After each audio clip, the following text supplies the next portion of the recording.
마가복음 4장을 시작할 때 1절의 말씀을 보면은요. 예수님께서 바닷가에서 말씀을 가르쳤다라고 하고 있습니다.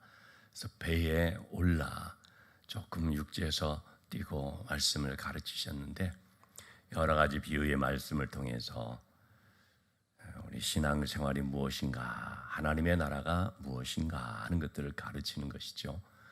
자, 그런데 주님이 이렇게 말씀을 가르치신 것은 어떤 의미에서 보면은 하나의 좀 우리 입장에서 볼 때 이론적인 내용이라고 볼 수 있겠죠. 들을 때 여러분 우리가 자리에 앉아서 하나님의 말씀을 듣고 할 때는 얼마나 은혜스럽습니까? 참 말씀이 역시 바리새인 서기관들과 말씀 전하시는 게 다르구나. 말씀의 내용도 다르고 깊이도 다르고 감동도 다르고 정말 예수님은 하나님께서 보내신 분이시구나. 어쩌면 저렇게 귀한 말씀을 하실 수 있을까? 뭐 등등 하여튼 앉아서 들을 때는 참 은혜가 될 것입니다. 근데 여러분 이 신앙 생활이라는 것은 이론적으로 하는 것이 아니지 않습니까? 실전이 중요하죠. 듣고 잘 배웠는데 이제 그것이 삶에서 실제적으로 적용이 돼야 되는 것이죠. 그래서 항상 여러분 우리가 성경 말씀 특별히 복음서의 말씀을 이렇게 잘 보시면은요. 이러한 말씀을 가르치시는 것과 또 실제로 제자들이 경험하는 것들 이렇게 두 가지 면에서 나옵니다. 바울 사도도 특별히 로마서 같은 경우에 그런데요. 신앙의 내용에 대한 것을 이렇게 쭉 가르치고 그다음에 또 실전에 대한 실천편에 대해서 또 가르칩니다. 실제적으로 어떻게 해야 되는가 하는 거죠. 자, 예수님께서 배에 올라서 말씀을 쭉 가르치셨습니다. 제자들이 참 은혜를 받았습니다. 네 가지 밭에 대한 비유의 말씀, 하나님의 나라는 무엇과 같은가, 겨자씨와 같다는 그런 말씀들, 하나님께서 다 자라게 하신다. 작은 겨자씨지만 그것이 큰 나무를 이루는 것처럼 하나님의 나라가 그렇게 확장되어져 간다, 성장해 간다 하는 것들을 뭐 들으면 얼마나 은혜가 되겠습니까? 그리고 나서 오늘 본문의 말씀은 뭐겠습니까? 실전편인 것입니다. 삶에서 실제적으로 실천하는 내용이 되는 거죠. 말씀을 다 들었습니다. 이제 말씀을 마치신 주님께서 그 배 한 채로 우리가 건너편으로 좀 가자. 갈릴리 바다. 사실은 호수인데 너무나 큰 호수이기 때문에 이거 누가 봐도 바다처럼 보여질 수 있습니다. 어쨌든 그러나 이제 큰 호수죠. 근데 이 갈릴리 바다는 특성이 있습니다. 언제 어느 때 광풍이 불어닥칠지 모르는 이건 자연 현상으로 되어지는 것인데요. 그 지형적인 조건이 큰 그런 산이 있고 또 이렇게 밤낮으로 바람의 방향이 바뀌고 뭐 그렇게 되다 보니까 또는 해수면 온도와 또 위에 기압의 그런 상태와 이런 것들이 이제 좀 달라서 이게 좀 우리가 그러지 않습니까? 그 어떤 기후 조건에 따라서 난데없이 막 그냥 기온이 갑자기 막 높아지기도 하고 낮아지기도 하고 막 그냥 태풍이 일어나기도 하고 그런 것처럼 이 갈릴리 바다가 좀 그런 특성이 있습니다. 예수님께서 이 갈릴리 바다를 좀 건너서 저쪽 편으로 가자. 그렇게 말씀을 하셨습니다. 그 시간이 아침부터 쭉 말씀을 전하시고 저녁 때가 된 것이죠. 참 보면은 항상 사건은 저녁 때 일어나죠.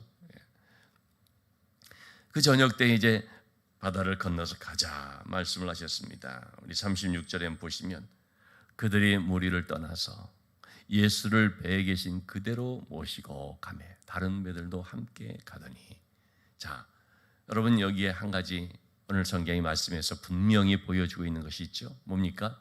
그 배에 예수님도 같이 계시다는 것입니다. 예수님을 배에 계신 그대로 모시고 가매 예수님이 타고 가시는 배입니다. 함께 있습니다. 물론 다른 배들도 옆에 있지만 그 배들 입장에서 볼 때도 예수님의 탄 배가 같이 지금 동행하고 있는 것입니다. 그런데 37절의 말씀에 큰 광풍이 일어나서 예상치 못했던 광풍이 일어났습니다. 광풍이라는 것은 뭡니까? 미친 바람이죠. 정신을 차리게 하지 못할 정도로 엄청난 바람이죠. 예상치 못했던 것입니다. 예고되지 않았던 것입니다. 여러분, 우리의 인생에는요, 이런 예고되지 않았던 일들이 일어납니다. 욥기의 말씀 보시면 여러분 어떻습니까? 욥이 어느 날 갑자기 광풍을 만났습니다. 욥이 자기 인생에 들이닥친 하루 한날에 전 재산이 그냥 다 몰살당하는 일이 벌어졌습니다. 양떼, 소떼, 낙타 다 뺏겨버렸습니다. 또 10명의 사랑하는 자녀들이 한 번에 다 죽는 일이 벌어졌습니다. 이것은 생각지 못했던 광풍이었습니다. 아니 어떻게 이런 일이 날 수 있나? 바로 제자들에게도 그런 광풍이 일어났습니다. 그래서 물이 배 안으로 들어오기 시작한 거죠. 물결이 막 부딪히고 배에 가득하게 됐습니다. 아니 물이 배에 가득하면 배가 물에 고여져 버리면 가라앉아 버리는 거거든요. 자, 이런 상황에서 38절에 보면 예수님은 어떻습니까? 좀 뒤쪽 고물이라고 하면 좀 뒤쪽 편이거든요. 거기에서 베개를 베고 주무시더니 예수님은 주무시고 있습니다. 여러분, 예수님은 왜 주무실까요? 아니 제자들은 지금 죽겠다고 아우성을 치는데 예수님은 왜 이렇게 주무시고 계실까요? 도저히 이게 잠잘 수 없는 그냥 뭐 이리 비틀 저리 비틀 흔들리고 여러분 우리가 배멀미를 경험해 보신 분들은 아시겠죠? 이거 얼마나 정신 차릴 수가 없는지 단지 그냥 어지러운 것이 아닙니다. 너무너무 고통스럽습니다. 저도 배를 참 많이 어릴 때 배를 참 많이 타봐서요. 우리 제주도에 저는 제주도 출신이기 때문에 제주도에서 나오려고 어릴 때는 배밖에 없었거든요. 목포로 가는데 한 7시간, 8시간. 부산으로 갈 때는 11, 대여섯 시간. 아주 뭐 그냥 배멀미가 나오면은요 정말 너무너무 고통스럽고 힘듭니다. 여러분, 제자들은 지금 이렇게 막 정신을 못 차리고 있는데 예수님은 주무십니다. 왜 그럴까요? 제자들에게 있어서는 이 바람이 자기들을 죽게 할지도 모른다는 그런 광풍으로서 느껴지지만 예수님에게 있어서는 이것이 뭡니까? 지나가는 바람이었던 것이죠. 지나가는 바람으로 예수님은 알고 있습니다. 무엇보다 더 중요한 것은 이 모든 것들을 주관하고 계신 분이 누구라고요? 하나님이시라는 사실. 즉 하나님께 우리의 생사화복이 달려있다. 이런 사실을 너무나 잘 알기 때문에 예수님은 하나님 알아서 하실 것이지 하나님께 맡기니까 그러니까 그냥 주무실 수 있는 것입니다. 흔들리면 흔들리는 대로 그냥 주무시는 거죠. 주무신다는 것은 피곤하다는 뜻이 아닙니다. 여러분, 아무리 우리가 육신이 피곤해도요 마음이 쉼을 얻지 못하고 마음이 편안하지 못하면 잘 수가 없습니다. 예수님이 주무신다는 것은 평안하다는 뜻이죠. 왜 평안합니까? 하나님이 모든 것 주관하시니까. 하나님이 우리의 아버지 되시니까. 그 믿음 때문에 평안한 것이죠. 제자들의 불안과 제자들의 두려움은 어디서 오는 것입니까? 믿음이 없으니까 오는 것이죠. 여러분, 우리가 놀이공원을 가면 어른들은 잘 타질 않겠지만은 이제 젊은 청년들이나 아이들은 바이킹이라는 걸 타지 않습니까? 그 바이킹이라는 거는 밑에서 그냥 옆에서 지켜보기만 해도 지켜보는 사람들이 아찔할 정도로 그렇게 굉장히 흔들리는 거 아닙니까? 그런데 그걸요, 좋다고 돈 내고 탑니다. 그러면서 막 그냥 비명을 지르기도 하지만은 뭐 즐기죠. 그냥. 이 바이킹이라는 것이 얼마나 흔들립니까? 어떤 경우에는 보면 야, 저러다가 사고 나면 어떡하나 싶을 정도로 그렇게 위험스러울 수도 있는 놀이기구인데, 근데 사람들이 즐깁니다. 탄 사람들도 그 안에서 뭐 그냥 뭐 그런 흔들림을 즐기는 것입니다. 왜 그렇습니까? 안전장치가 되어 있다는 사실을 알기 때문입니다. 어떤 의미에서 보면 믿음 때문입니다. 안전장치로 이게 큰 문제 없다는 사실을 믿기 때문인 것이죠. 그처럼 우리에게는 여러분, 이 믿음이라는 것이, 물론 누구에 대한 믿음이냐가 중요하지만 믿음이라는 것이 그 상황 속에서 주님처럼 평안한 가운데 잠을 잘 수도 있는 것이고, 제자들처럼 너무나 두려워서 그냥 오도방정을 다 떨면서 주님, 우리가 죽게 된 것 돌아보지 않습니까? 하는 이제 이런 결과가 나타나게 되죠. 여러분이 어떤 문제가 생겼을 때에 제자들은 왜 우리가 죽게 된 걸 돌아보지 않습니까? 라는 원망부터 터져나올까요?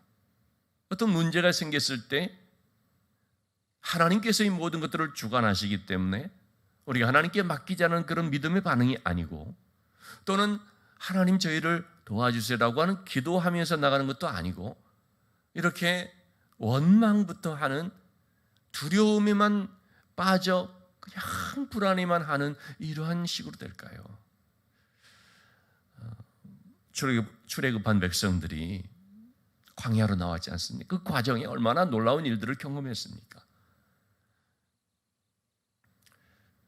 하나님의 그 놀라운 크신 권능으로 표심팔로 역사하시는 징계, 10가지의 그런 징조들을 쭉 눈앞에서 봤죠. 그리고 또 홍해를 건너가는 과정 속에서 어떻게 하나님께서 홍해라고 하는 이 바다를 열어서 길을 만드시고, 또 쫓아오는 애굽의 군대들은 그곳에 또 오지도 못하게 했을 뿐만 아니라 그들을 수장시키시고 하는 이런 모든 것들을 보면서 얼마나 감격적으로 찬양을 했는지 모릅니다. 그렇게 광야로 딱 나왔거든요. 홍해의 사건을 경험한 지 불과 한 3일 정도밖에 안 되었을 때에 마실 물이 없게 되자 어떡합니까? 불평부터 나옵니다. 아니, 그런 놀라운 은혜를 체험했고 하나님의 역사를 눈앞에서 목격한 사람들이 문제를 만나게 되면 당연히 기도부터 해야 할 것 같은데, 하나님께서 인도해 주실 것이라는 믿음의 반응을 해야 할 것 같은데 그러지가 않고 불평부터 터져 나오는 이런 모습, 원망부터 쏟아내는 이런 모습을 우리가 보게 되는 것이죠. 이것이 바로 뭐냐면 어린애 같은 신앙의 현 주소인 것입니다. 그래서 하나님께서는 출애굽한 백성들에게 필요한 것이 있어서 그래서 광야로 인도한 것이죠. 그 백성들의 필요한 것이 뭐였습니까? 광야 훈련이었습니다. 광야 훈련이라는 것은 연단을 시키는 것이었습니다. 아무리 출애굽의 구원이라는 은혜를 받았다 할지라도 그들이 하나님의 약속의 땅에서 하나님 백성으로 살아가기 위해서는 저절로 되는 것이 아니라 연단이 필요하기 때문에 광야의 연단의 과정을 거치게 하는 것입니다. 모든 구원받은 하나님의 백성들에게는 누구에게나 다 공통적으로 광야의 연단이 있습니다. 광야의 연단은 한마디로 어떤 연단입니까? 낮추시는 것입니다. 왜 낮추시는가? 하나님만 의지하게 하기 위해서, 또 하나님의 말씀에 전적으로 순종하게 하기 위해서. 하나님께서는 우리로 하여금 구원받았다고 이제 다 됐다 그렇게 하시는 분이 아닙니다.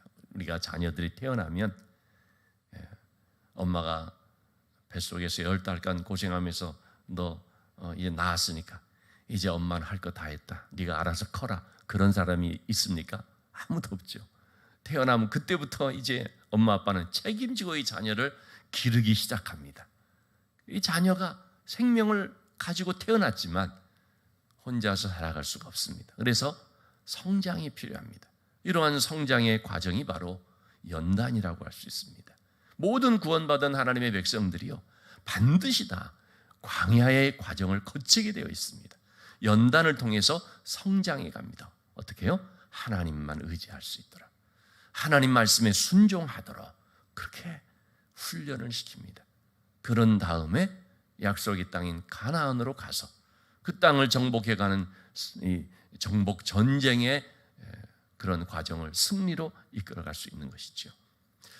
자, 지금 예수님께서는 제자들을 불렀습니다. 우리 이미 살펴봤지 않습니까? 마가복음 1장에서부터 부르기 시작하죠. 베드로를 비롯하여서 어부들을 부르고, 그 다음에 또 세리를 부르고, 마태를 부르고, 그리고 또 이제 12명의 사람들을 딱 정해서, 그래서 그들에게 예수님과 함께 있게 하며 또 사명을 감당할 수 있도록 하죠. 이렇게 부른 제자들을 예수님께서 이제 말씀으로 가르치시죠. 그러면서 또 어떻게 합니까? 실전편으로 상황들 속에서 하나님만을 의지할 수 있도록 하는 훈련을 시킵니다. 그것이 바로 오늘 본문의 말씀이라고도 할 수 있습니다. 그들이 너무나도 익숙한, 그들에게는 마치 홈그라운드와 같은 갈릴리 어부들 출신들이 많이 있지 않습니까? 이 어부들 입장에서 볼 때 갈릴리 바다는 이건 뭐 그냥 손바닥 들여다보듯이 다 아는 거거든요. 이 바다가 언제 뭐 바람이 불고 언제 이런 일들이 일어나는지, 그럴 때 어떻게 이것들을 능숙하게 헤쳐나가는지 너무나 그들에게는 익숙한 바다입니다. 그런 홈그라운드에서 예수님이 훈련을 시키는 것입니다. 자기들이 잘 안다고 생각했던 그곳에서, 잘 안다고 생각하는 바로 그런 어떤 방식 속에서 예수님이 그렇지가 않다. 인생이라는 것은 자기들 생각하는 대로 그렇게 되는 것이 아니다. 자신이 가장 잘 안다고 생각하는 그곳에서 넘어질 수 있고, 자기가 가장 잘할 수 있다라고 하는 그 분야에서 넘어질 수 있다는 사실을 주님이 이렇게 가르쳐 주시는 거죠. 그래서 이 제자들은 갈릴리 바다를 지나갈 때 이 정도는 뭐 우리가 가볍지라는 생각할 수 있는데 광풍이 일어난 것이죠. 그럴 때 이 제자들이 그들의 믿음의 현 주소가 어떤지를 발견하게 된 것입니다. 그들은 믿음이 있는 것 같이 보여졌는데, 주님의 말씀을 듣고 아멘으로 받을 때는 우리가 많이 성장했구나 생각을 했을 텐데, 막상 현장에서 요 실제적인 상황을 딱 만나고 보니까 그들의 믿음이 이론적인 믿음이었다는 게 드러난 것이죠. 바로 그런 상황 속에서 주무시는 주님을 보며 배울 수 있어야 되는데, 주님은 하나님께 맡기니까 저렇게 평안할 수 있구나. 그런데 이 제자들은 그러지를 못했던 것입니다. 여러분, 우리도 마찬가지입니다. 어떤 문제를 만나게 될 때 마치 주님이 안 계신 것처럼 느껴질 때가 있습니다. 왜 두려워합니까? 내가 혼자라고 느껴지니까. 우리가 신앙생활을 꽤 오래 했다 할지라도 정말 힘든 문제를 만나면 그런 반응을 할 때가 있지 않습니까? 나 혼자 이것을 감당해야 될 것처럼 느낄 때가 있습니다. 마치 주님이 안 계신 것처럼. 그러면 안 되는 것이죠. 주님이 항상 나와 함께 하시는데, 또는 주님이 나와 함께 계시는 것은 내가 아는데 근데 또 어떻게 생각이 드느냐? 주님이 주무시는 것처럼 느껴지는 거죠. 하나님 나와 함께 하신다고 했으니까 뭐 나는 그를 믿는다 이거죠. 그렇지만 이런 상황이 벌어지는 것은 하나님이 주무시고 있다, 내 상황을 모르고 있다, 이렇게 우리가 느낄 때가 있다는 거죠. 여러분, 주무시는 것 같이 보일지 모르지만 다 알고 있습니다. 다 지켜보고 있고요, 다 듣고 있고요. 하나님께서 원하시는 건 뭡니까? 믿음으로 하나님을 바라보라는 거죠.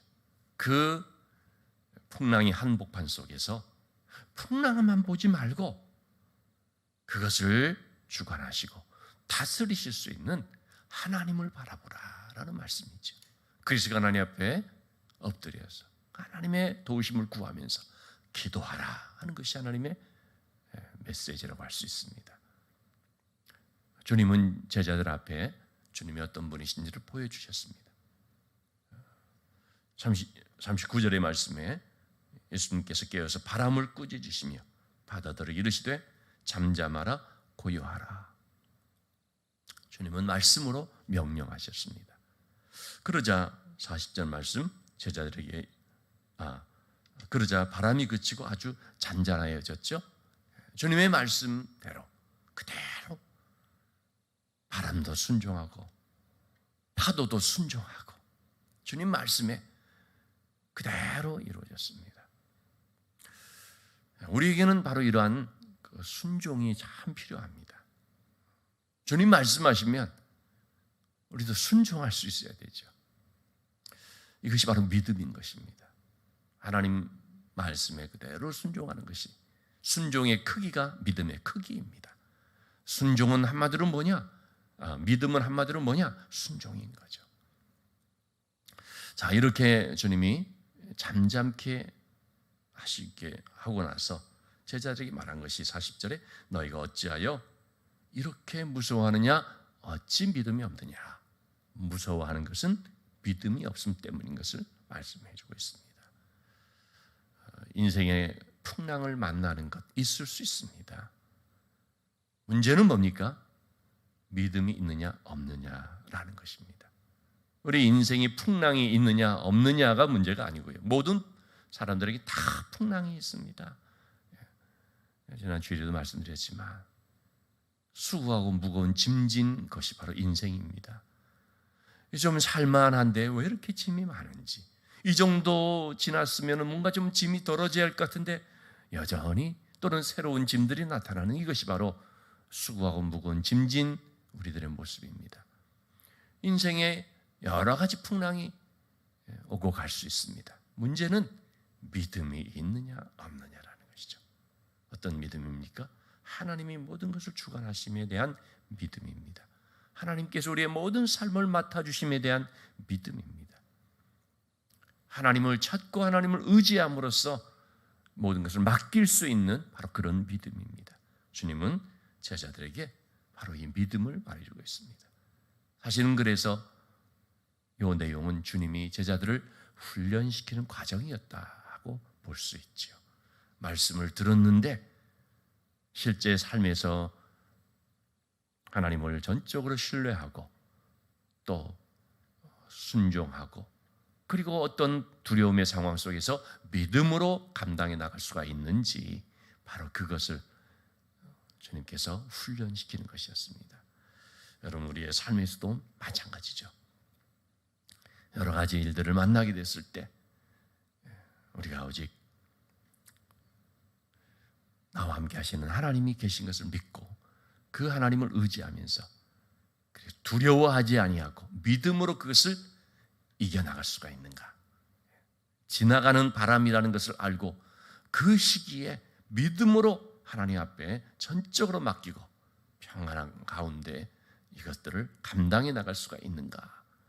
이것을 항상 우리가 기억하면서 여러분, 우리의 신앙이 들을 때만 아멘이 아니고 실제 삶에서 풍랑을 만났을 때 하나님을 의지하는 믿음이 있는, 두려워하지 않고 그 상황 속에서 하나님을 바라봄으로 평안히 주님처럼 잠잘 수도 있는 이러한 믿음을 가진, 실제적인 믿음을 가진, 실천하는 그런 믿음의 사람들이 다 될 수 있기를 주님의 이름으로 축원합니다.